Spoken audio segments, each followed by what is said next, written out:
Good evening, नमस्कार, बहुत बहुत स्वागत है। मैं अमित सिंह, आप देख रहे हैं war special bulletin India news पर। बुलेटिन की शुरुआत ब्रेकिंग न्यूज से करने जा रहे हैं। जी हां, खामनेई की मौत पर जश्न और मातम का माहौल, दोनों तस्वीरें देखने के लिए मिल रही हैं। ईरान के कई शहरों में खामनेई की मौत पर जश्न भी देखने को मिल रहा है और कई जगहों पर लोग मातम पुरसी में मुफ्तला है, शामिल है। मस्जिदों में बहुत सारे लोग खामनेई के जो समर्थक थे वो रोते बिलखते और तकलीफ में दिखाई दिए।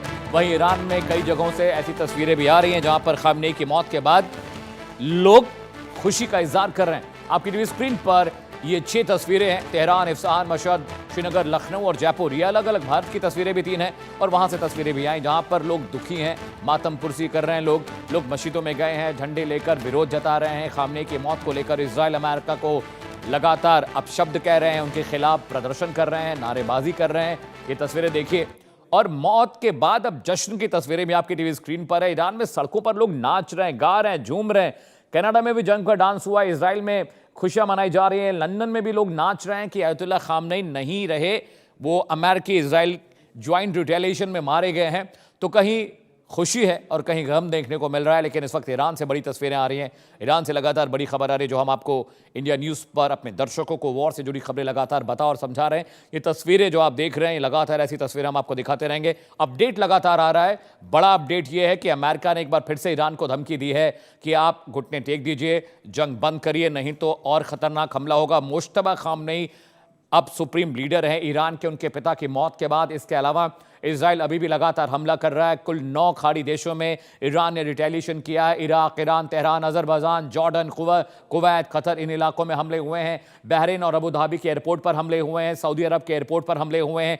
दुनिया का इकलौता 7 स्टार होटल जो है दुबई में, वहां पर भी हमले हुए हैं। बुर्ज खलीफा को खाली करा लिया गया एहतियातन। और ऐसे बहुत सारे अपडेट लगातार जंग के मैदान से आ रहे हैं। लेकिन वॉर सिनेरियो समझने के लिए आपको ग्राउंड पर जाना पड़ेगा। लेकिन आप घर पर बैठे हुए हैं, आप ग्राउंड पर नहीं जा सकते, तो हम आपके लिए डिटेल लेकर आएंगे। आप समझिए कि ईरान में हो रहे डेवलपमेंट से भारत का क्या ताल्लुक है। भारत के विदेश मंत्री एस जयशंकर ने ईरान के विदेश मंत्री से इस मुतल्लिक बातचीत की है और उन्हें सहानुभूति दी है। ईरान की राजधानी तेहरान में फिर से धमाके की खबरें आ रही हैं। जी हां, ब्रेकिंग न्यूज पर वापस लौटते हैं। ब्रेकिंग न्यूज, बड़ी खबर आ रही है। ईरान की राजधानी तेहरान में फिर से धमाके सुने गए हैं। तेहरान में फिर इजराइल ने अटैक किया है। इजराइल ने तेहरान में फिर मिसाइलें दागी हैं। तेहरान में कई जगहों पर धमाकों की आवाज सुनी गई है। अभी जो अपडेट था उसके मुताबिक 1200 से ज्यादा प्रोजेक्टाइल इजराइल और अमेरिका ने दागे हैं ईरान पर। लेकिन अब बड़ी खबर आ रही है, हमलों का एक और दौर वहां पर शुरू हो चुका है। यानी कल सुबह 8 बजे से लगातार अटैक्स हो रहे हैं और अमेरिका लगातार रिटेलिएट कर रहा है, लगातार हमले कर रहा है। आज कहां-कहां अटैक हुए हैं, क्योंकि ब्रेकिंग आई है कि वहां पर अटैक हो रहे हैं, लेकिन कहां-कहां अटैक हुए हैं ये आपको मैप के जरिए हम बताने जा रहे हैं। पहले ब्रेकिंग दिखाई आपको, अब ग्राउंड पर लेकर आपको चलेंगे और डिटेल बताएंगे कहां-कहां पर अटैक हुए हैं। ईरान की बात करें तो तेहरान, खुर्रमाबाद, कौम और इस्फहान, ये चारों जो इलाके हैं यहां पर न्यूक्लियर साइट्स हैं, इसलिए यहां पर अटैक हुए हैं। इजराइल की बात करें, हाइफा, तेल अवीव और गैलीली, ये उत्तरी इजराइल का इलाका है और उत्तरी इजराइल में हाइफा, तेल अवीव, न्योत, एश्कोलॉन, वेस्ट बैंक और यरूशलेम पड़ता है। बाकी 3 लोकेशंस और मैं आपको बता रहा हूं, जहां पर 2 लोकेशंस और जहां पर हमले हुए। तो ये अटैक का ग्रिड आपके लिए हम लेकर आए हैं दर्शकों। ये देखिए कि ईरान में यहां भी ताजा अटैक हुए हैं, इजराइल में ताजा अटैक यहां पर हुए हैं और मैप के जरिए भी हम आपको ये डिटेल बताने और समझाने की कोशिश जरूर करेंगे। अगले मैप पर आते हैं। अब आपको बताते हैं कि क्या हो रहा है, कैसे हो रहा है और ईरान अब किस हालत में जा रहा है, क्योंकि वहां पर बहुत मुमकिन है कि बूट्स ऑन ग्राउंड अमेरिका लेकर जाए। मैं ठीक पैचित ग्रुप पे आपने एक मैप देखा। अब देखिए, अब वॉर सिनेरियो मैं आपको समझा रहा हूं। इजराइल और ईरान के बीच की जो एरियल डिस्टेंस है वो 2000 किलोमीटर का है और हाइपरसोनिक मिसाइल जब फायर होती हैं तो वो 7 से 8 मिनट का वक्त लेती हैं। ईरान से अगर कोई रॉकेट दागा जाता है तो वो इजराइल पहुंचने में 7 से 8 मिनट का वक्त लेता है। अगर खुर्रम शहर दागी गई, अगर बद्र दागी गई, अल फतह दागी गई, तो क्योंकि वो सुपरसोनिक होनी चाहिए, क्रूज होनी चाहिए, तभी वो 7 मिनट के अंदर पहुंचेंगी। और समझिए, अमेरिका ने अपने वॉरशिप कहां-कहां लगा रखे हैं इन मिसाइलों को इंटरसेप्ट करने के लिए। देखिए, यहां पे अमेरिकन वॉरशिप्स हैं। जो ब्लू एरिया आप देख रहे हैं ये स्ट्रेट ऑफ हॉर्मुज है, जिसे हिंदी में फारस की खाड़ी कहते हैं। यहां पर वॉरशिप्स डिप्लॉयड हैं। यहां से अगर ईरान से रॉकेट मिसाइल फायर होती है तो यहां पर जो इंटरसेप्टर्स अमेरिका के लगे हैं, जो थर्ड उनका डिफेंस सिस्टम लगा हुआ है, वो यहां से उनको रोकेगा और यहां से इंटरसेप्ट करेगा। पीसीआर प्लीज पहले मैप पर आइए, पहले मैप पर आइए। तो आपको हम जो दिखा रहे थे पहला मैप, यानी ईरान और इजराइल के बीच की दूरी, तो यहां से अगर कोई रॉकेट फायर होता है तो यहां पर इंटरसेप्टर्स लगे हैं, वो उनको यहां बीच में मारेंगे। इसके अलावा इजराइल में पूरा आयरन डोम लगा हुआ है, तो ये जो मिसाइलें आ रही है, क्योंकि 90% एक्यूरेसी है, इस वजह से करीब 10% रॉकेट तो टच डाउन हुए हैं। इसलिए जो उत्तरी इजराइल में हाइफा, तेल अवीव, गैलिली, न्योत व्योत, वेस्ट बैंक, यरूशलेम में जो हमले हुए इसीलिए। अगले मैप पर आते हैं। इजराइल ईरान की दूरी देख ली, अब अमेरिका और ईरान की दूरी आपको दिखाते हैं। देखिए एरियल डिस्टेंस 11,000 किलोमीटर का है, मतलब ईरान से कोई रॉकेट फायर होगा तो उसको 11,000 किलोमीटर ट्रैवल कर कर यहां पर पहुंचना होगा। और अभी तक ईरान के पास इतनी बड़ी मिसाइल नहीं है जो 11,000 किलोमीटर का ट्रैवल कर कर अमेरिका को वहां पर मार सके। इसीलिए सबसे बड़ा खतरा किसको हो रहा है? इजराइल।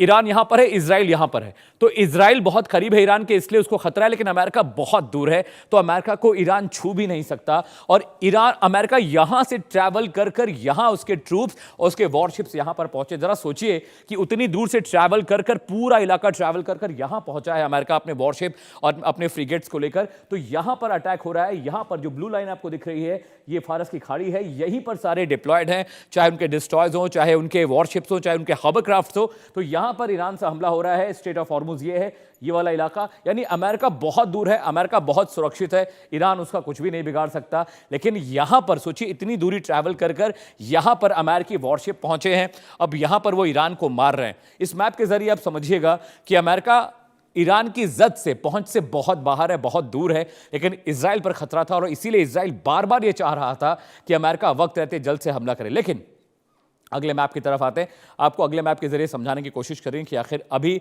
क्या डिटेल है, आपको बताने जा रहे हैं। एक मैप और आपको दिखा रहे हैं, वहां पर आपको हम समझाएंगे कि बाकी अभी ये वॉर कितना एस्केलेट होने जा रहा है। अब देखिए वर्ल्ड मैप पे हम आ गए। वर्ल्ड मैप आपकी टीवी स्क्रीन पर मेरे प्रोड्यूसर दीपक ने ये आपको दिया है, तो आप देखिए कि यहां पर क्या चीजें आपको देखने के लिए मिल रही हैं। वॉर सिनेरियो आप समझिए, हम बार बार क्यों कह रहे हैं कि वर्ल्ड वॉर 3 की दस्तक है, उसकी वजह यह है, आप जब वर्ल्ड मैप देखेंगे तो ये तमाम बड़े मुल्क आपको दिखाई देंगे। ये ईस्टर्न हेमिस्फीयर का इलाका है जिसको एशियन सब कॉन्टिनेंट कहते हैं। ये वाला पूरा इलाका, ये खित्ता जो है, दिस इज एशियन सब continent, this is eastern part of world and this is western part of world. यहां पर जो आप देख रहे हैं, यहां से लेके मिडिल ईस्ट का आप इलाका छोड़ दीजिए, ये वेस्टर्न पार्ट ऑफ वर्ल्ड है, जहां पर America, Latin America, Greenland, Canada, Russia, ऊपर चीन यहां पर है। तो ये जो लड़ाई है, अब गुटबाजी अगर शुरू हो जाती है तो ये बहुत मुश्किल पैदा करेगा पूरी दुनिया के लिए। और इसीलिए जितने भी मिडिल ईस्ट कंट्रीज हैं वो चाह रहे थे कि ये जंग ना हो, क्योंकि जंग शुरू हो जाएगी तो अब गुटबाजी शुरू होगी। चीन, रशिया ईरान को सपोर्ट करेंगे, अमेरिका, कनाडा, ग्रीनलैंड, इजराइल और जितने नेटो कंट्रीज हैं वो अमेरिका को सपोर्ट करेंगे। इसीलिए ये अब मामला बहुत खतरनाक होता जा रहा है। हालांकि खामनेई की मौत के बाद थोड़ा फर्क जरूर पड़ेगा। एक बड़ा पैनल मेरे साथ जुड़ रहा है डिफेंस एक्सपर्ट्स का, जानकारों का, उनके जरिए हम समझने और जानने की कोशिश करेंगे कि आखिरकार किस तरह से अब ये जंग यहां से एस्केलेट होगी, कितनी लंबी ये जंग चलेगी, समझने की कोशिश करें। कर्नल दिनेश शर्मा मेरे साथ हैं। सर बहुत बहुत स्वागत है, बहुत बहुत शुक्रिया वक्त देने के लिए। मेजर मोहम्मद अली शाह भी मेरे साथ हैं। Sir welcome to the show, आपका भी बहुत बहुत शुक्रिया कि आप वक्त निकाल कर हमारे लिए आए। जय हिंद सर। सबसे पहला सवाल दिनेश सर मैं आपसे पूछूंगा कि खामनेई साहब नहीं रहे, जितना यूफोरिया भोकाल क्रिएट करना था ईरान को या मिडिल ईस्ट को या दुनिया भर के डिफेंस एक्सपर्ट मेरे साथ पैनल पे बैठते थे स्टूडियो में, कहते थे अमित अमेरिका की हिम्मत नहीं है कि ईरान पर हमला कर दे, क्योंकि उनके पास मिसाइल्स हैं, रॉकेट्स हैं, सुपरसोनिक है, अल फतह है, खुर्रम है, दुनिया भर की बातें वो करते थे। और वो कहते थे ये सिर्फ प्रेशर पॉलिटिक्स है, दबाव बनाएंगे कि ईरान झुक जाए। लेकिन मैंने उनसे सर एक बात कही थी कि जो तैयारी है ये झुकाने वाली तैयारी तो नहीं लग रही है अमेरिका की। आपका पहला रिएक्शन सर, ये जंग कितने दिन चलेगी अब खामनेई की मौत के बाद? देखिए साहब, ऐसा है कि मैं थोड़ा सा 1 मिनट लूंगा। थर्सडे तक जो है आपका जेनेवा के अंदर जो है ईरान और अमेरिका की आपस के अंदर नेगोशिएशन हो रही है, और नेगोशिएशन का अभी कोई एस्पेक्ट निकल के नहीं आता है, और ऑल ऑफ ए सडन जो है आप ईरान के ऊपर हमला कर देते हैं, और उसके बाद आप एक नया नैरेटिव गढ़ते हैं कि हमने जो है प्रीएम्प्टिव अटैक किया, क्योंकि हमें लग रहा था कि ईरान हमारे ऊपर जो है हमला कर सकता है। ये इजराइल ने कहा, और इसी तंज के ऊपर जो है अमेरिका ने कहा। अब बात आ जाती है, देखिए साहब, ईरान के बारे में, जैसा कि आपने बताया था, जब बाकी लोग का मानना था, ईरान जो है वो एक वेंजुला जैसा कंट्री नहीं है कि जहां पे आप अपना लाइटनिंग अटैक करेंगे और आप अपने आप को वहां से उनके प्रेसिडेंट को गिरफ्तार करके ले आएंगे। ये ईरान है। ईरान के अंदर जो विल पावर है, और जो पूरे वर्ल्ड ने देखा है कि पिछले 1979 के बाद जो है वो हमेशा से जो है अमेरिका के अगेंस्ट मुखर रहा है, और उसने किसी भी हालत में अमेरिका के सामने घुटने नहीं टेके हैं और ना सरेंडर किया था। हाँ, इस बार जो थर्सडे को जो जिनेवा के अंदर इनके आपस के अंदर नेगोशिएशन हो रही थी, उसके अंदर जो है ईरान राजी हो गया था अपने न्यूक्लियर डेवलपमेंट के लिए, वो राजी हो गया था। और अमेरिका चाहता था कि इन ये जो है अपनी बैलिस्टिक मिसाइल्स जो है वो 2000 किलोमीटर से ज्यादा का इनका रेंज ना हो। और इसके लिए अभी बातचीत चल रही थी कि अचानक ही बीच के अंदर इजराइल जो है वो कूद पड़ता है और वो कहता है कि इनकी बैलिस्टिक मिसाइल का जो प्रोग्राम है उसकी रेंज जो है 1000 से ज्यादा नहीं होनी चाहिए थी, क्योंकि उसे खतरा था कि अगर 1000 से ज्यादा होती है या 2000 उसकी रेंज है, मिसाइल की रेंज, तो वो इसराइल को आने वाले दिनों में एक प्रकार से खतरा पैदा कर सकता था। लेकिन ईरान के लिए अपने बैलिस्टिक मिसाइल प्रोग्राम को बिल्कुल अबंडन करना, ये उसके सिक्योरिटी के लिए एक प्रकार से बहुत बड़ा थ्रेट था। अब देखिए, नैरेटिव जो बनाया जा रहा है, जो अमेरिका नैरेटिव बना रहा है कि हमने अपना पॉलिटिकल एम था, हमने अपने ईरान के लोगों को इससे वो अपील कर रहे हैं कि आप बाहर निकलिए और इस गवर्नमेंट को जो है चेंज कीजिए। ये एक राइट सर। प्रकार की जो अपील जो की जा रही है उसका कोई खास अफेक्ट नहीं है। और आपने देख लिया है कि खुमनई साहब की मृत्यु के बाद किस प्रकार के रिएक्शन आ रहे हैं, ना कि ईरान ही क्या है, इराक से देखिए, इराक के जो शिया लोग हैं, जहाँ जो सपोर्टर हैं ईरान के, उन्होंने जो है अमेरिका के एयरबेस के ऊपर हमला किया। और इसके ऑल साथ राइट साथ सर। जो है सर। ईरान ने जो है अपनी विल पावर दिखाई है और उन्होंने रिटेलिएटरी एक्शन किया है। और रिटेलिएटरी एक्शन करने से पहले जो है उनके विदेश मंत्री ने मिडिल ईस्ट के जितने भी उनके काउंटर पार्ट है उनके साथ उन्होंने बातचीत की है, और उन्होंने कहा है कि हम जो भी एक्शन ले रहे हैं वो अपने सेल्फ डिफेंस के नियमों के। All right sir. All right sir. All right sir, please stay with me colonel साहब। मेजर साहब, मैं आपके पास आ रहा हूं अभी। मेरा सवाल ये था कर्नल साहब से कि खामने वहां पर मारे गए हैं, तो जब लीडर मर जाता है, और ये सबको सूत्र बता रहा है, हालांकि सोर्सेज ये कंफर्म है कि मुश्तबा भी ईरान में नहीं है इस वक्त, इस समय मुश्तबा ईरान में नहीं है, वो ईरान से बाहर है। हालांकि सर्वोच्च लीडर उन्हें नियुक्त किया गया पिता की मौत के बाद। यहां से सर वॉर सिनेरियो क्या देख रहे हैं आप? ईरान कितने दिन तक इस जंग में मुफ्तला रहेगा, शामिल रहेगा? क्योंकि जब लीडर मर जाता है तो मोरल वैसे ही डाउन हो जाता है। क्या ये जंग अभी आपको लंबी खिंचती दिख रही है, 10-15 दिन से ज्यादा ऊपर जाने वाली है, या आपको लगता है ईरान जल्द सरेंडर करने वाला है 10-15-20 दिन के अंदर? मेजर साहब। जी देखिए, अगर ईरान को सरेंडर करना होता तो ईरान कब का बहुत पहले सरेंडर कर चुका होता और ये नौबत नहीं आती। Right sir. यहाँ पर उनके जो सुप्रीमो है अयतुल्ला अली खुमैनी साहब को जब मार के उसके बाद उनके बेटे जो सुप्रीमो हुए हैं वो सरेंडर करेंगे कि कभी नहीं, कतई नहीं करेंगे। उन्होंने खुद देखा है कि उनके फादर जब खुद वो शहीद हो गए थे, वो उनको शहादत प्राप्त हुई, वो मर गए थे वहां पे लड़ते लड़ते, लेकिन वो उनको मालूम था कि ऐसा होने वाला है।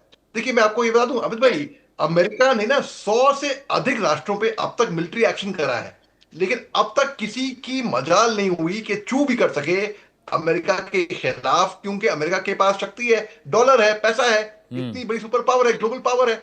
तो किसी अमेरिका का, जब अमेरिका ने वेनेजुएला के प्रेसिडेंट माडुरो को जब किडनैप किया था, अगवा किया था, उसी टाइम पे मैंने कह दिया था कि ये एक शुरुआत है अमेरिकन एम्पायर के अंत की। उनका डाउनफॉल यहां से शुरू हो गया।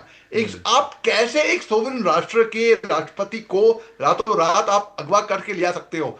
अमेरिका ने कई राष्ट्रों में मिलिट्री एक्शन करके कई राष्ट्रों में रिजीम चेंज किया है। कुछ तरह के तालिबान का हुआ 2001 में, या उन्होंने चिली में किया था, उन्होंने क्यूबा में किया था, उन्होंने बहुत से, मतलब मैं गिना सकता हूं आपको, अनगिनत हैं।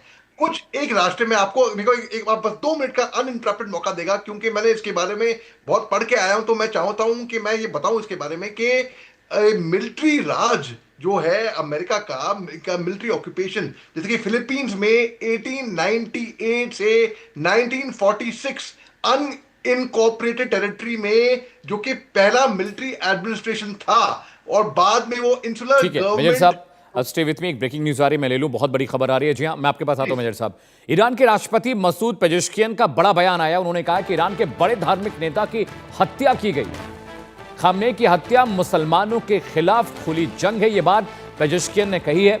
जिम्मेदार लोगों को सजा देना ईरान का अधिकार है। तो देखिए, खामनेई साहब की मौत के बाद अब पेजेश्कियन साहब भी ज्यादा एक्टिव और मुखर होकर बयान दे रहे हैं। उन्होंने कहा है कि जिम्मेदारी जिसकी है उसे सजा मिलेगी। मेजर साहब, अब जिस बात का हम जिक्र आप कह रहे थे और आप भी कह रहे थे कि अगर सरेंडर करना होता तो पहले कर देते, लेकिन अब मुझे लगता है कि यहां से और ज्यादा एस्केलेशन होगा, ये जंग और भीषण होगी, क्योंकि जब आपको ये मोटिव मिल जाता है कि भाई आपको खत्म होना है या खत्म करना है, तो फिर जंग रुकती नहीं है। मेजर साहब, बिल्कुल आपकी बात बिल्कुल सही है। तो अगर सरेंडर करना होता तो ये पहले ही सरेंडर कर चुके होते, और अब से शायद हो सकता है अगर ये और थोड़ा और दबाव डालते ईरान के ऊपर, क्या पता, कुछ पता नहीं कि ह्यूमन साइकोलॉजी के बारे में।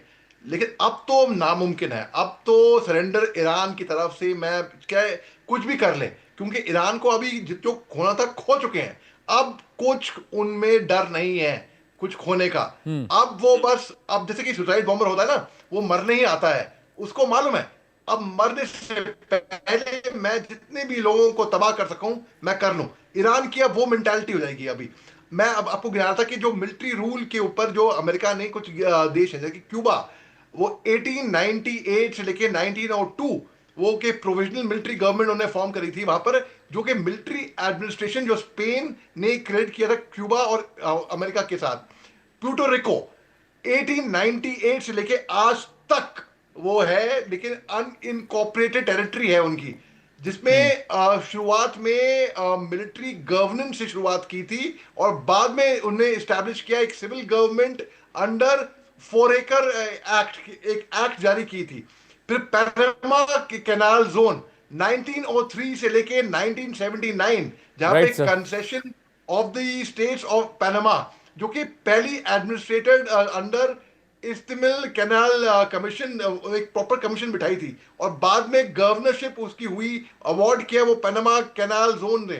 हैती 1915 से लेकर 1934 मिलिट्री ऑक्यूपेशन था उसका, वो ऑक्यूपाई किया कि फाइनेंशियल इंटरेस्ट अमेरिका के स्टेबलाइजेशन ऑफ हैती और पार्ट ऑफ बनाना वायरस। ठीक है। और फिर डोमिनिकन रिपब्लिक उन्होंने 1916 से लेकर 1924 जाके प्रोविजनल मिलिट्री गवर्नमेंट थी, ऑक्यूपाई किया था सेक ऑफ डेप्थ रिपेमेंट के, यूरोपियन क्रेडिटर्स के भाई पैसे उधार लेने थे, इसके लिए। निकारागुआ 1912 से लेकर 1933 मिलिट्री ऑक्यूपेशन था, ऑक्यूपाई हुआ था वो फाइनेंशियल इंटरेस्ट यूनाइटेड स्टेट्स के मोर से, और प्रिवेंशन हुआ था वो construction of the Nicaragua canal, जो कि बनाना वॉर्स कहलाता है एक तरीके से। ठीक है मेजर साहब, मैं आपके पास आता हूं, आप बहुत क्रूशियल जानकारी दे रहे हैं।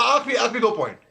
जापान का मेनलैंड 1945 से लेकर 1952 मिलिट्री ऑक्यूपेशन था, जो कि वर्ल्ड वॉर 2 के बाद जो ट्रीटी, जो सैन फ्रांसिस्को की ट्रीटी साइन हुई थी, तब जापान के अंदर रिक्यू। मेरे साहब ज्यादा वक्त नहीं है, मैं चाहता हूं कर्नल साहब का भी रिएक्शन ले लूं। माफी चाहता हूं, आपको बीच में रोक रहा हूं। नहीं कोई बात। कर्नल साहब, अभी जो सिचुएशन है, जैसा कि मेजर साहब भी बता रहे हैं कि अब ईरान को करो या मरो की स्थिति में ईरान है, और अमेरिका ने भी सर कहा है कि अगर ईरान नहीं सरेंडर करता है तो हमले और ज्यादा होंगे। 1200-1400 मिसाइलें दाग चुके हैं दोनों मुल्क मिलकर। स्टेट ऑफ हॉर्मुज पे बंदर अब्बास का जो इलाका है वहां पर भी लगातार अमेरिका अटैक कर रहा था कि वो रास्ता बंद न करने पाए ईरान। अब वॉर एस्केलेशन सर आप देख ही रहे हैं, क्या अमेरिका अपना मनपसंद पिट्ठू वहां बिठाएगा, या मुश्तबा को आप देख रहे हैं कि मुश्तबा फिर से पावर रिटेन करेंगे? देखिए साहब, ऐसा हो जाता है कि हर एक देश की अपनी असमत होती है, अपनी इज्जत होती है। बात आप करते हैं ईरान की। ईरान ने ऑलरेडी जो है अनाउंस कर दिया है कि उन्होंने फारस की खाड़ी या स्टेट ऑफ हॉर्मुज़ जो है उसको जो है बैन कर दिया अमेरिकन शिप्स के लिए या बाकी अदर कमर्शियल एक्टिविटीज के लिए। अगर इसको इन्होंने पूरी तरह से कंट्रोल कर लेते हैं ईरानियन, तो उसके बाद जो है बाकी वर्ल्ड के जो कंट्रीज हैं उनके ऊपर भी इसका काफी अफेक्ट पड़ेगा। अब बात आ जाती है कि आगे क्या होगा। देखिए साहब, ऐसा है कि किसी भी देश को अगर आपने सरेंडर करवाना है तो आप एयर अटैक और मिसाइल्स के अटैक के साथ जो है आप उसकी विल पावर को खत्म नहीं कर सकते हैं। आप वहां पर जो है कोलेटरल डैमेजेस कर सकते हैं। पूरी तरह से किसी कंट्री को या आर्म्ड फोर्सेस को सरेंडर करने के लिए आपको अपनी फुट सोल्जर जो है, जो आपके अपने Foots on सिपाही ground, हैं, sir. सोल्जर हैं, Full उनको servant. अटैक के लिए अंदर भेजना पड़ेगा ताकि वो इलाके को पूरी तरह से कैप्चर करे और अपने कंट्रोल में लाएं। लेकिन आज की तारीख के अंदर जो है ना, अमेरिका इस पोजीशन में है कि वो अपने फुट सोल्जरों को भेजे डायरेक्ट कन्फ्रंटेशन के लिए, और ना ही इजराइल भेज सकता है। एक पॉसिबिलिटीज है, क्योंकि उसका एक पिट्ठू जो है, जिसको पिछले 3-4 महीने से जो है डोनाल्ड ट्रंप काफी खाने पे बुला रहा है और उसको बड़ी तारीफें